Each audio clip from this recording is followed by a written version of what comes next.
All right, now just briefly, we don't have a lot of time, but I just want to talk about these new changes to social laws in Indonesia. There's been a lot of focus on banning sex outside marriage and how that might be a proxy to clamp down on gay relationships.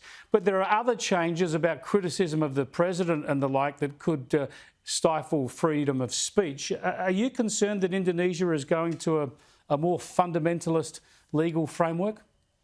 Look, I think it is of concern that this new criminal code that's been introduced restricts freedoms of expression, restricts press freedoms, it restricts the ability to protest, it makes people liable to be jailed for criticising, insulting the president, even if what they say is true.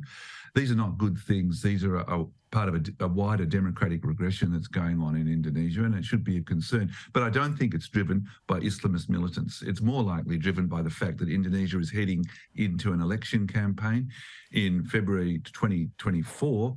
The whole legislature and a new president will be elected, and this will determine the political landscape of Indonesia for 5 years, maybe 10 if the new president gets a second term. So politicians are all positioning themselves now for their campaigns over the next year. And of course, it really plays well for many of those politicians to be displaying their moral credentials to voters. And of course, the government is quite happy to have new laws that allow it to crack down on criticism. I think that's really what's driving this. Yeah, that's a worry. Thanks, Tim. Appreciate your time.